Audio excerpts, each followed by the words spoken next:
Bagian 1 Arab Pra-Islam. Daratan Hijaz yang bergunung dan kering bukanlah lingkungan yang memberikan kehidupan yang cukup. Terletak di bagian barat semenanjung Arab, daerah ini dapat dilukiskan dengan 2 kata, yaitu kering dan panas. Pada musim panas, suhunya bisa mencapai lebih dari 30 derajat Celcius dengan kelembaban rendah. Jauh ke arah timur, bukit-bukit pasir menandai dataran tanpa ada tumbuhan hijau atau permukiman tetap. Tetapi, dari daratan yang kejam ini, pada awal 600-an Masehi, bangkit sebuah gerakan baru. Gerakan ini akan mengubah haluan sejarah semenanjung Arab dan dunia. Geografi. Luas semenanjung Arab lebih dari 2 juta kilometer persegi di pojok barat Laut Benua Asia.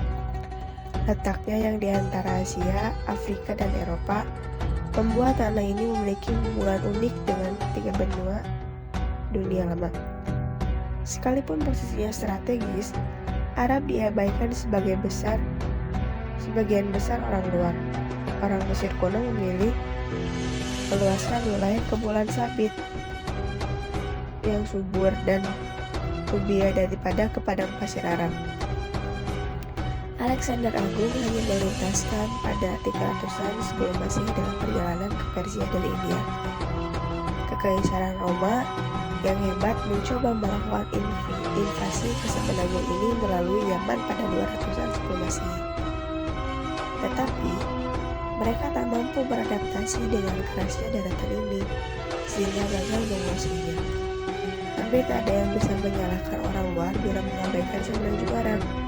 Iklim keringnya sangat tidak ramah, bahkan bagi para suku nomaden yang tinggal di sana. Angin besar membawa hujan musim ke pantai selatan semenanjung pada musim gugur. Tetapi, hujan ini tertahan oleh dataran yang naik sehingga tak pernah bisa sampai ke gurun Arab. Akibatnya, sebagian besar semenanjung tetap kering sepanjang tahun. Palung kering yang disebut wadis memanjang sepanjang daratan, tetapi hampir tak bisa dikenal sebagai sungai. Saat awan berkumpul dan turun hujan, wadis menjadi jalur air yang mengalir dan bermanfaat. Yang penting, bagi pertumbuhan tanaman musim sehingga bisa berkembang di daratan kering. Tetapi, begitu musim hujan berakhir, wadis kembali ke keadaan biasanya, kering dan tak bermanfaat sebagai sumber air. Yang lebih bisa diandalkan adalah oasis, daerah subur kecil yang dikelilingi gunung sangat luas. Oasis bisa menjadi tempat tinggal komunitas kecil atau tempat singgah yang berpergian. Tetapi, oasis jarang bisa menunjang masyarakat maju dan besar.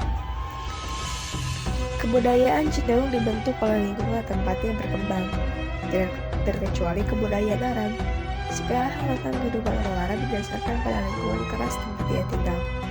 Karena ketidakmampuan gurun mendukung kebudayaan bermukim, orang Arab terus-menerus berpindah untuk mencari daerah subur bagi kelompoknya.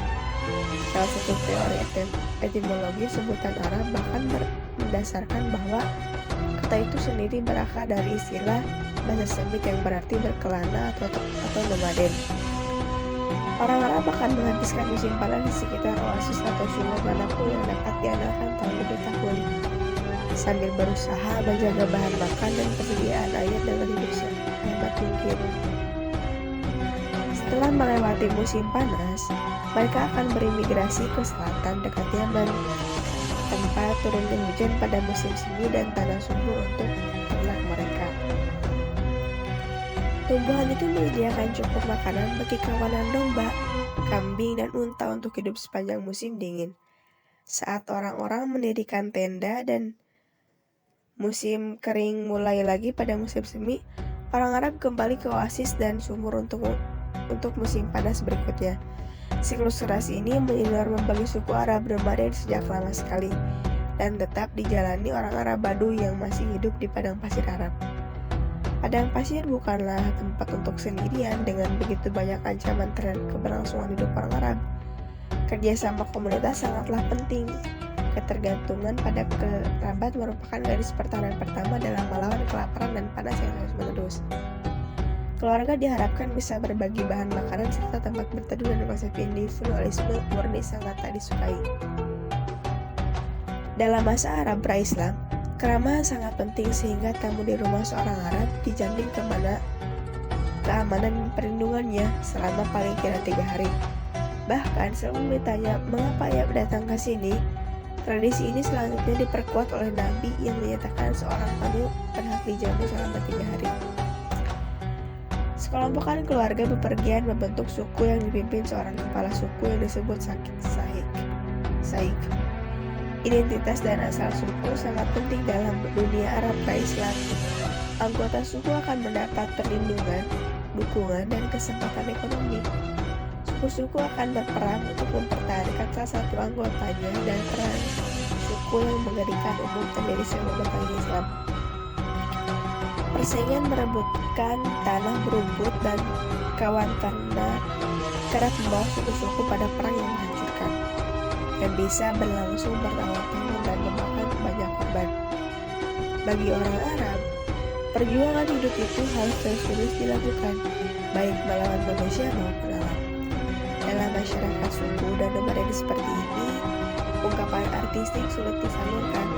Sumber daya dan waktu yang dibutuhkan untuk menyelesaikan patung dan lukisan seperti kebudayaan kuno Mesir dan Yunani hampir tak ada.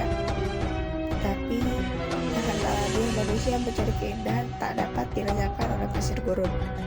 Malahan, hasrat ini menemukan bentuk baru. Bahasa, mungkin lebih dari bahasa lain di dunia. Bahasa Arab itu sendiri merupakan sebentuk ungkapan artistik. Kata dan struktur kalimatnya cair, menciptakan beragam cara untuk mengungkapkan suatu gagasan yang sama. Dengan demikian, puisi menjadi seni de facto di Arab. Syair epos panjang yang memuja suku dan kepahlawanan menjadi karya seni terbesar mereka. Penyair terbaik di dapur menjadi pesohor dengan segala cara. Kata-kata mereka diingat oleh publik dan diulang-ulang lintas generasi. 7 syair terhebat pra-Islam dikenal sebagai mu'allaqat yang berarti yang tergantung. Syair tersebut dijuluki demikian karena digantung di dinding Ka'bah di Mekah. Tergantung di hati seluruh orang Arab untuk menghormati medium bentuk syair ini meskipun menjadi masyarakat sastra yang maju. Tulisan masih langka di semenanjung Arab. Akan tetapi bentuk bahasa tertulis ini pernah muncul pada 500-an Masehi. Hafalan sudah cukup bagi orang Arab yang mampu mengingat sajak ribuan baris sehingga dapat mengulangi bagi generasi masa depan. Mengapa nantinya terbukti menjadi kecakan ritual begitu Islam datang di semenanjung ini pada 500-an Masehi. Berbicara tentang agama, orang Arab Islam hampir semuanya politeis. Tradisi Islam meyakini Nabi Ibrahim, Abraham dan anaknya Ismail membangun Ka'bah di Mekah pada masa lalu sebagai rumah kemudian satu Tuhan. Ka'bah dibangun dalam bentuk kotak di atas fondasi yang dibuat oleh manusia pertama itu Adam. Dari tempat suci ini, Ismail bisa menyampaikan pesan monoteisme kepada bangsa Arab yang telah mengangkatnya sebagai bagian dari bangsa Arab sendiri. Tetapi, selama berabad-abad, anak cucu Ismail mendistorsi ajaran monoteismenya. Patung batu dan kayu dibuat untuk menampilkan sifat-sifat Tuhan. Selanjutnya, mereka menampilkan Tuhan yang terpisah sama sekali. Menjelang kedatangan Nabi Muhammad, ada 360 Tuhan di Ka'bah.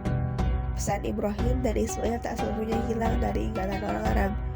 Bahkan beberapa ajaran pokoknya masih berperan penting bagi masyarakat ini. Tentu saja mereka masih mempercayai Tuhannya Ibrahim dan Ismail, yang dalam bahasa Arab disebut Allah. Tapi mereka yakin bahwa Allah hanya satu dari banyak Tuhan yang ditampilkan lewat patung.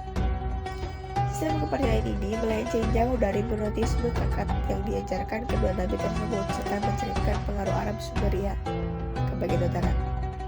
Masyarakat Kristen dan Yahudi yang terisolasi masih ada di dalam semenanjung Arab dan juga menghormati nabi-nabi tersebut. Tetapi, itulah ujung kesamaan mereka. Penganut monoteisme yang tersebar di Arab cenderung menghindari asimilasi penuh dengan penganut politeisme dan malah menciptakan masyarakat yang picik. Meskipun berada jauh di gurun semenanjung Arab, jauh dari kebudayaan yang lebih maju, bangsa Arab tidak lantar isolasi dan para tetangganya sama sekali. Bangsa Romawi telah menjadi adik kuasa regional di sepanjang perbatasan utara Semenanjung pada dekade awal Masehi.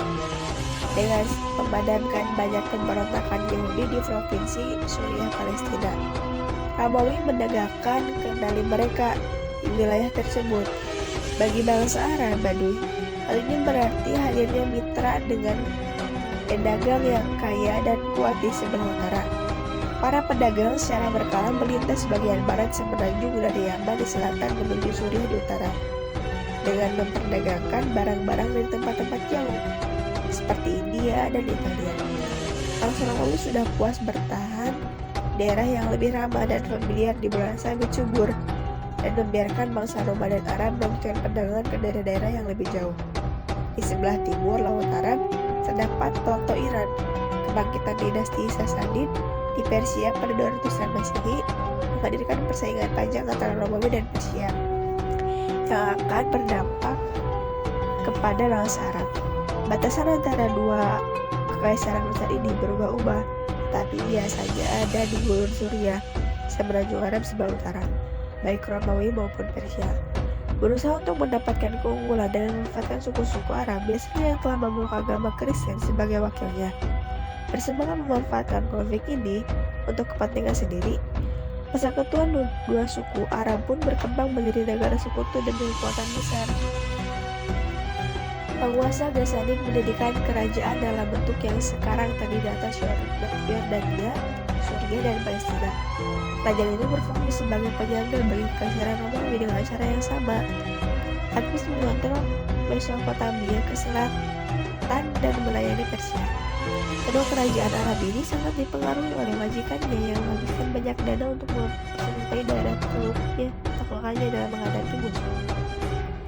Tetapi peperangan terus-menerus terjadi secara perlahan melemahkan seluruh pihak.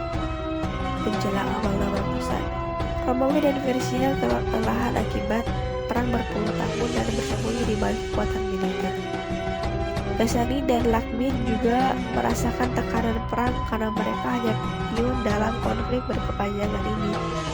Tetapi, kebanyakan suku Arab menghindari konflik eksternal di antara kedua kekuatan imperial tersebut. Mereka lebih tertarik melanjutkan perdagangan yang menguntungkan dengan dua kekaisaran tersebut daripada membantu memutuskan pemenangnya.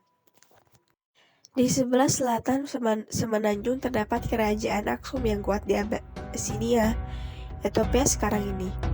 Berada di pegunungan Abyssinia, Aksum adalah negara perdagangan kuat yang menghubungkan kerajaan-kerajaan di pedalaman Afrika, rute Laut Samudra Hindia, dan bagian selatan Semenanjung Arab sebagai tempat persimpangan perdagangan. Aksum berpengaruh besar pada perdagangan Arab yang berdagang dengan Aksum di Yaman. Seperti halnya Romawi, Aksum adalah kekaisaran Kristen yang bersitegang dengan Persia dalam beberapa kejadian. Pengendalian perdagangan melalui Yaman merupakan sumber konflik tanpa henti, karena kedua belah pihak berusaha menjadi para pemimpin lokal sebagai pengikutnya. Dalam globalisasi dunia yang mengikat pada awal 600-an, bangsa Arab sadar akan keberadaan para tetangga mereka dan terpengaruh oleh peristiwa-peristiwa yang terjadi di luar Semenanjung Arab. Menjadi persimpangan tiga negara menyebabkan mereka mafhum akan politik internasional dan memiliki keahlian memanfaatkan persaingan demi keuntungan mereka. Meskipun tinggal di lokasi yang berbahaya, bangsa Arab aman di tengah-tengah gurun. Mereka menyebut Semenanjung itu Jazirah Arab, yang berarti pulau bangsa Arab, menggambarkan betapa terisolasinya bangsa ini. Keterisolasian ini terbukti sangat bermanfaat. Lingkungan yang keras membuat tak satupun negara-negara di sekelilingnya dapat menyerbu dan menduduki tanah Arab. Siklus pengembangan tradisional dan cara hidup mereka sebagian besar tak berpengaruh oleh politik dan perang regional. Dalam lingkungan yang terlindung ini, sebuah gerakan akan bangkit pada awal 600-an. Gerakan tersebut akan berimplikasi besar bagi negara-negara sekitarnya dan akhirnya seluruh dunia. Gerakan ini akan mengubah nasib bangsa Arab selamanya dengan membangun dan memanfaatkan kemampuan uniknya serta membuang perilaku budaya negatif yang telah menjadikan mereka bangsa nomaden, penggambaran, dan suku berperang. Faktor geografi, iklim, dan politik bersama-sama menghadirkan lingkungan sempurna tempat Islam lebih cepat tumbuh menjadikan kekuatan dunia dibanding gerakan agama, atau kekaisaran manapun di dunia kekuatan itu akan menyapu pada gurun Arab, memasuki Romawi dan Persia yang sudah babak belur, menaklukkan berbagai wilayah dan mengasimilasi beragam bangsa, serta menciptakan imperium yang menentang dari Spanyol sampai ini pada awal penjajahan terbesar di dunia saat itu. Pertumbuhan kekuasaan dan kebudayaan yang invasional belum terbayangkan oleh bangsa Arab pada awal 600-an. Mereka saat itu masih berjuang untuk bertahan hidup. Tetapi semuanya dicapai karena kehadiran seorang yang membawa pesan revolusioner dan janji bangsa nasi baru bangsa Arab. Seorang yang sanggup melangkahi padang pasir Arab, yaitu Muhammad.